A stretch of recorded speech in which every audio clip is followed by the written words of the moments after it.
प्रिय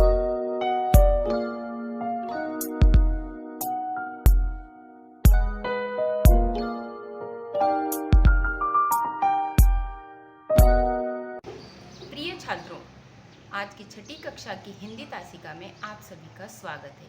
आज हम अगला पाठ मेरा अहोभाग्य यह सीखने जा रहे हैं। इस पाठ के लेखक हैं चंद्रगुप्त विद्यालंकार। इनका जन्म 1906 और मृत्यु 1982 में हुई। इनकी प्रमुख रचनाएं संदेह, मेरा बचपन, न्याय की रात, मेरा मास्टर साहेब, चंद्रकला, पगली, 3 दिन, भय का राज्य, चंद्रकला, यह इनकी प्रमुख रचनाएं हैं। लेखक ने सामाजिक तथा राजनीतिक समस्याओं को अपने साहित्य में उतारा है और विदेशी भाषाओं की कहानियों का भी हिंदी में अनुवाद इन्होंने किया है। इस पाठ में लेखक ने गुरुदेव रविंद्रनाथ ठाकुर जी से हुई भेंट से संबंधित अपना संस्मरण यहाँ पर इन्होंने बताया है। यह है इस पाठ के कठिन शब्दार्थ देखिए और समझ लीजिए। तो चलिए पाठ की शुरुआत करते हैं। फरवरी 1936 में शांति निकेतन जाना पड़ा। शांति निकेतन यानी शांति अधिक निकेतन, शांतिदायक स्थान, यह एक स्कूल का नाम इन्होंने रख दिया था। देखिए, रविंद्रनाथ टैगोर ने 1901 में शांति निकेतन में एक छोटे से स्कूल की स्थापना की। आगे 1919 में उन्होंने कला के एक स्कूल, कला भवन की नींव रखी, जो 1921 में स्थापित विश्व भारती विश्वविद्यालय का एक हिस्सा बन गया था। रविंद्रनाथ टैगोर जी के पिताजी देवेंद्रनाथ टैगोर ने वर्ष 1863 में 7 एकड़ जमीन पर एक आश्रम की स्थापना की थी। वही जो है आज विश्व भारती है। 1921 में राष्ट्रीय विश्वविद्यालय का दर्जा पाने वाले विश्व भारती में इस समय लगभग 6000 छात्र पढ़ते हैं। इसी के इर्द गिर्द शांति निकेतन बसा था। वहाँ एक साहित्यिक कार्यक्रम होने वाला था। मैं बहुत ही उल्लासित था। यानी कि लेखक बता रहे हैं कि वहाँ एक साहित्य का कार्यक्रम होने वाला था और वे बहुत आनंदित थे, क्योंकि उस कार्यक्रम की अध्यक्षता स्वयं गुरुदेव रविंद्रनाथ जी करने वाले थे। यानी कि जो रविंद्रनाथ टैगोर जिन्होंने शांति निकेतन की स्थापना की, उस साहित्य कार्यक्रम की अध्यक्षता वही करने वाले थे। निश्चित दिन कोलकाता से हम बहुत सारे लोग शांति निकेतन के लिए रवाना हुए। लगभग 1 दर्जन हिंदी वालों का यह दल शांति निकेतन के सुंदर अतिथि भवन में ठहरा गया। 1 दर्जन यानी 12 लोग लगभग ये सब मिलकर वहाँ पर पहुँच गए। यह अतिथि भवन अशोक वृक्षों के सघन उपवन के बीचों बीच बनाया गया था। बहुत ही सुंदर, बड़ी और अच्छी इमारत थी। वह जैसा सोचा था वैसा ही पाया। ऊपर की मंजिल के एक कमरे में हमें ठहराया गया। कमरे के बाहर एक विस्तृत बरामदा था। बरामदे में खड़े होकर अगर बाहर देखा जाए तो सामने ही सघन बकुल वृक्ष दिखाई देते थे।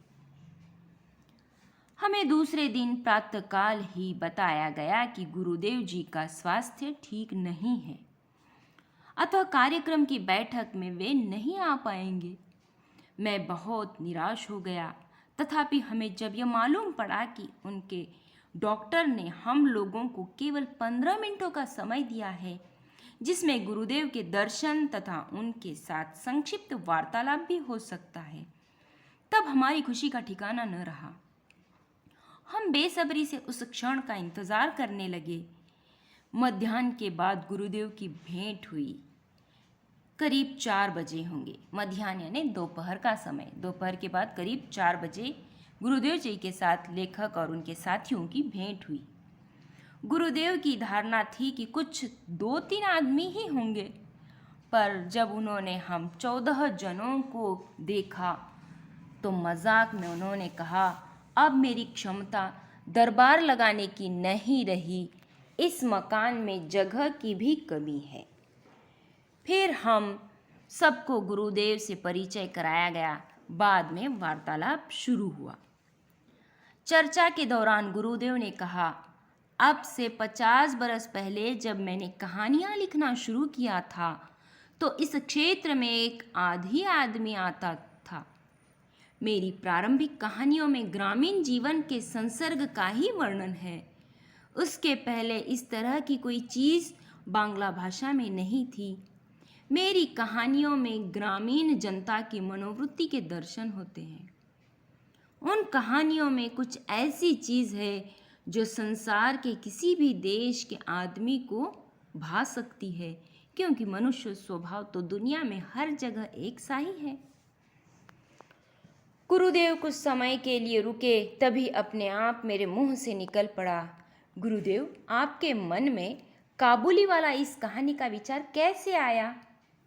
यह लोकप्रिय कहानी देश के सभी भाषाओं के सभी बच्चों को बहुत ही प्यारी लगती है। गुरुदेव बोले, वह कहानी कल्पना की सृष्टि है। एक काबुली वाला था, वह हमारे यहाँ आता था और हम सब उससे बहुत परिचित हो गए थे। मैंने सोचा उसकी भी एक छोटी लड़की होगी और उसकी वह याद किया करता होगा। अब यहाँ पर हम देखेंगे काबुली वाला क्या है। काबुली वाला एक फल और मेवे बेचने वाला एक व्यक्ति होता है। उस व्यक्ति को काबुली वाला कहा गया और उसी के नाम से रविंद्रनाथ टैगोर जी ने जो है कहानी लिखी है। उस कहानी में एक छोटी सी 4-5 साल की छोटी बालिका है और उसकी जो है दोस्ती इस चने वाले और फल फ्रूट बेचने वाले के साथ हो जाती है। रोज़ाना वो क्या करता है, उसे मिलता है और उसे खाने के लिए कुछ देकर चला जाता है। इस छोटी सी बच्ची में उसे शायद अपनी ही बच्ची की याद आती हो। उसी पर आधारित यह कहानी है। इसी तरह वार्तालाप होता रहा। हम सब के लिए एक मानसिक खाद्य था। आश्चर्य की बात यह कि 15 मिनट के बजाय 40 मिनट हो चुके थे। अब गुरुदेव उठे, चल पड़े। जाते जाते उन्होंने कहा, जब मैं ऐसे किसी वार्तालाप के लिए कम समय देता हूँ तब मेरी वह बात सचमुच ठीक न मानिएगा, क्योंकि मुझे स्वयं लोगों से बातचीत करने में आनंद आता है। हम सब ने गुरुदेव को धन्यवाद दिया और विदा ली। मैं अतिथि गृह के मेरे कमरे में वापस आया। गुरुदेव के साथ हुए वार्तालाप से मुझे एक असाधारण उल्लास की अनुभूति हो रही थी। पर जब मुझे पता चला कि जिस कमरे में मुझे ठहराया गया था उसी कमरे में स्वयं गुरुदेव काफ़ी समय तक रह चुके थे, तब तो मेरी खुशियों का ठिकाना न रहा। ओहो, मुझे तो यह भी बताया गया कि गुरुदेव ने गीतांजलि का अधिकांश भाग इसी कमरे के बरामदे में बैठकर लिखा था।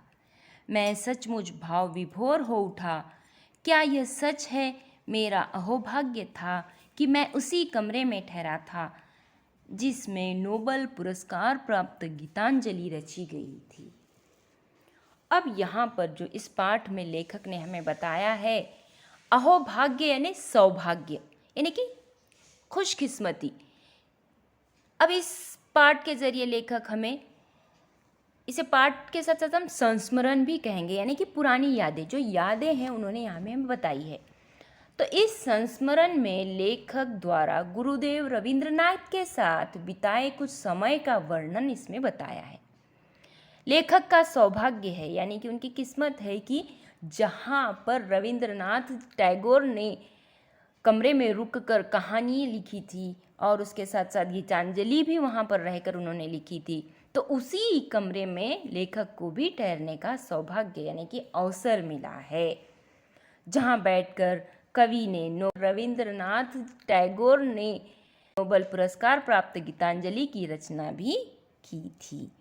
तो इस तरह से हम देखते हैं कि सौभाग्य यानी कि अहोभाग्य, किस्मत, अच्छी किस्मत को भी इसमें कहा जाता है। तो इस तरह से पुरानी यादों को लेखक ने यहाँ पर हमें बताया है। यह पाठ समाप्त हुआ।